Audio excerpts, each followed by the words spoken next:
അപ്പോൾ ഗായ്സ് നമ്മൾ കൊല്ലൂരിലേക്ക് ഒരു 2 ഡേ ട്രിപ്പ് പോകാട്ടോ. നമ്മൾ 8 മണിയാകുമ്പോഴത്തേക്ക് വണ്ടി ഇരിച്ചിരുന്നു. വിഷ്വൽസ് കുറച്ച് സ്പീഡ് ഉണ്ട്, കുറേ ലഗേജ് ഉണ്ട്, നിങ്ങൾ കണ്ടല്ലോ.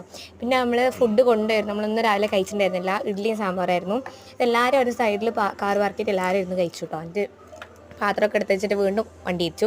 മേമയൊക്കെ കണ്ട് എന്താ ഫുൾ ഓൺ പവർ. പൊന്നൂസിന് മാത്രം കുറച്ചൊരു എക്സ്പ്രഷൻ ഉണ്ടായിരുന്നു. അമ്മമ്മക്ക് എന്താ എക്സ്പ്രഷൻ ഉണ്ടെന്ന് പോലും അറിയുന്നുണ്ടായിരുന്നില്ല കേട്ടോ. എന്നിട്ട് നമ്മൾ ഗൂഗിൾ മാപ്പ് നോക്കിയിട്ടാട്ടോ വിട്ടത്, അഥവാ വഴി തെറ്റിയാലോ എന്ന് പഠിച്ചിട്ട്. കൊല്ലൂർ ഏകദേശം എത്താനാണെന്നാണ് ഇവൻ കാണിക്കുന്നത്. നമ്മൾ കവാടത്തിൻ്റെ അടുത്ത് എത്തി, പക്ഷേ ഇനിയും ഒരുപാട് ഉള്ളിലോട്ട് പോകാനുണ്ട് കേട്ടോ. കുറേ പോകാണ്ട്. അതിൻ്റെ സൈഡിലൊക്കെ കുറേ ബോർഡും കാര്യങ്ങളൊക്കെ ഉണ്ടായിരുന്നു. നല്ല വ്യൂ ആയിരുന്നു കേട്ടോ. സൈഡിലൊക്കെ തന്നെ ഫുൾ അടിപൊളിയായിരുന്നു. ഇവിടെ റൂം കിട്ടില്ല, കുറേ തപ്പി ലാസ്റ്റ് ശ്രീദേവി റെസിഡൻസിയിലാട്ടോ കിട്ടിയത്. കൊല്ലൂരിൽ നിന്ന് തന്നെ നമ്മൾ ഫുഡും കഴിച്ചിട്ടുണ്ടായിരുന്നു കേട്ടോ. നല്ല ഫുഡായിരുന്നു, 2 കറി ഇല്ലെങ്കിൽ അടിപൊളി ഫുഡായിരുന്നു കേട്ടോ അത്. എന്നിട്ട് പോകുമ്പം 2 ഐസ്ക്രീമൊക്കെ കഴിച്ചിട്ടാണ് പോയത്. പിന്നെ റൂമിലെത്തിയതിന് ശേഷം കുറേ കുരങ്ങന്മാരെ കളിയും ചിരിയും എല്ലാം കണ്ടുകൊണ്ടിരിക്കുകയായിരുന്നു. നല്ല രസമുണ്ടായിരുന്നു കേട്ടോ. അവർ അടികൂടുന്ന കുറേ കുഞ്ഞു കുരങ്ങന്മാരൊക്കെ ഉണ്ടായിരുന്നു. നല്ല രസമുണ്ടായിരുന്നു.